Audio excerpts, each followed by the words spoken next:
Prabhupada said the characteristic of a person who's liberated soul is that they have no fear. Without fear. Minus fear. And Prabhupada's name even, Abhaya Charanaravinda.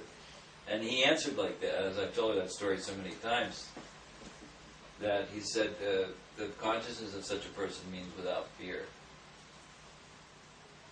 Because they understand that Krishna is controlling everything. So what's there to be afraid of?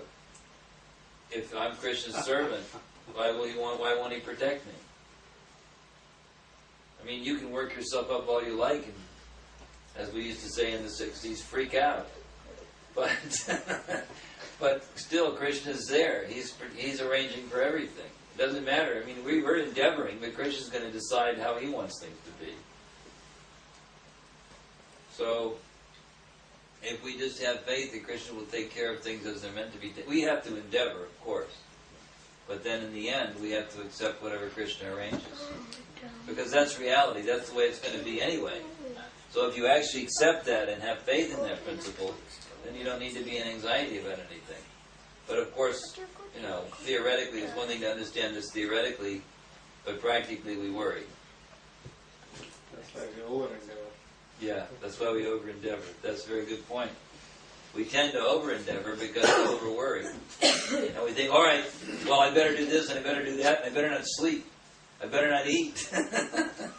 Sometimes people work themselves into a state of exhaustion, trying to cover all the bases, as they say. Isn't it that the degree of our over-endeavor is more or less directly proportional to the lack of faith? Yeah. Our lack of surrender to Krishna, will dictate how we will behave. You thinking it all depends on you, it actually all depends on Krishna. You're not the controller. So that's part of our disease.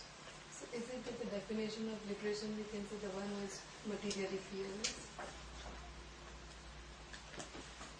Well, yeah, you could say that. Prabhupada said it, so I think you can assume that it's right. But it is even statistically proved that most of us, almost 95% of the people in the world have some or other psychological disorder. I am only laughing. That's crazy. So I said, so if you want to look at it, because if you think you're the body, that's actually a form of insanity. You're not the body, but you're imagining that you're something you aren't. So that's how we, when we say someone's crazy, it usually means because they think they're something they aren't. Like some people in the insane asylums, they think that they're Napoleon, or they think that they're Jesus Christ, or they think that they're, whoever. And we say, oh, they're crazy. But you're also crazy. You think that you're, Parag, or that I'm an Indian gentleman who's, very brilliant. Or you may think that... Maybe you may think he's fun, but... One may think this way. One may think in this way. And Prabhupada says that's crazy. So he means anybody who's on the bodily platform about, their identity, it means they're more or less crazy.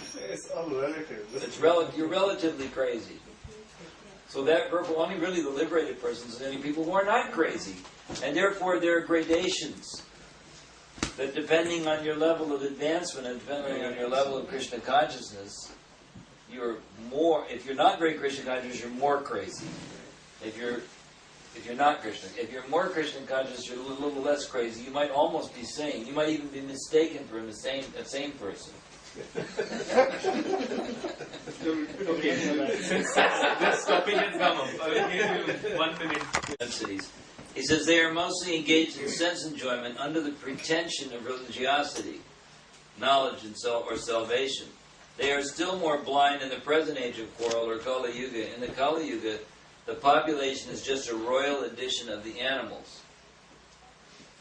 So it says they have nothing to do with spiritual knowledge or godly religious life. They're so blind that they cannot see anything beyond the jurisdiction of the subtle mind, intelligence, or ego. But they are very much proud of their advancement in knowledge, science, and material prosperity. They can risk their lives to become a dog or hog just after leaving the present body, for they have completely lost sight of the ultimate aim of life. So this is the characteristic of materialistic civilization. They completely lost sight of the ultimate aim of life. So that's why the great devotees, they try to do something about this terrible situation. I'm going to just read the concluding paragraph. While he was present, he exhibited everything by his different activities. He spoke the Bhagavad Gita specifically and eradicated all pretentious principles of religiosity. And prior to his departure from this material world, he empowered Sri Vyasadeva through Narada to compile the messages of the Srimad Bhagavatam. And thus, both the Bhagavad Gita and the Srimad Bhagavatam are like torchbearers for the blind people of this age. In other words, if men in this age of Kali want to see the real light of life, they must take to these two books only, and their aim of life will be fulfilled. Bhagavad Gita is a preliminary study of the Bhagavatam, and Srimad Bhagavatam is the summum bonum of life, Lord Sri Krishna personified. We must therefore accept Srimad Bhagavatam as the direct representation of Lord Krishna. One who can see Srimad Bhagavatam can see also Lord Sri Krishna in person. They are identical.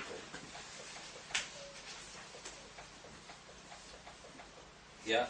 What's the difference between Srimad Bhagavatam and Srimad Gita? What's the difference? Well, they're two different books. Is that it? You mean what's the difference in terms of what's in them? Yeah. Well, Bhagavad Gita has 5 topics. And the Bhagavatam has 10 topics. Bhagavatam is like, it's like if you went to school and you got a college degree.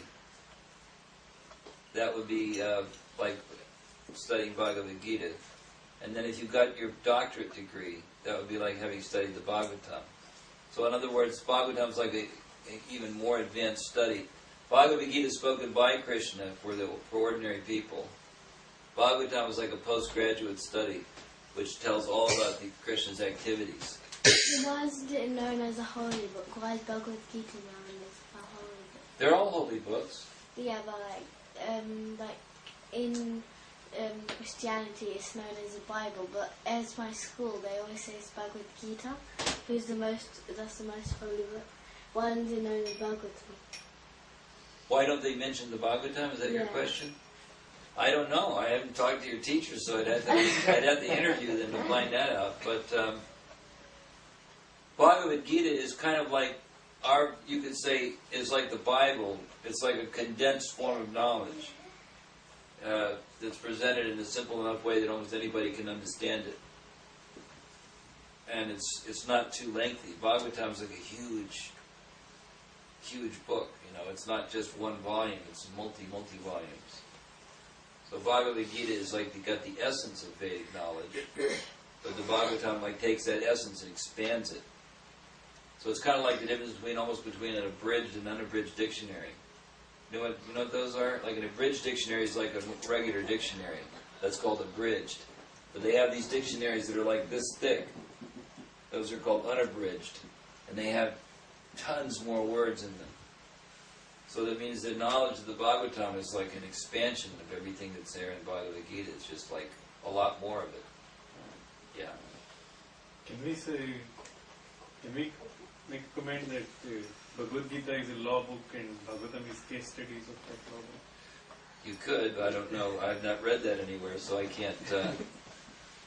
I'd rather not say anything I haven't heard from the acharyas. But you could use that as an analogy. I would probably not do it because someone might object to it. Since none of our acharyas have made any such statement that I know of. But I mean, it makes sense. I would say it makes sense. When we say expansion of Bhagavad Gita, this purported so law book and case studies of law. Right. Okay, text 44.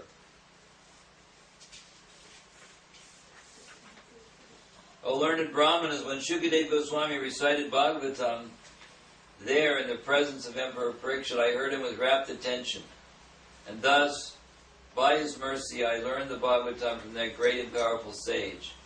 Now I shall try to make you hear the very same thing, as I learned it from him.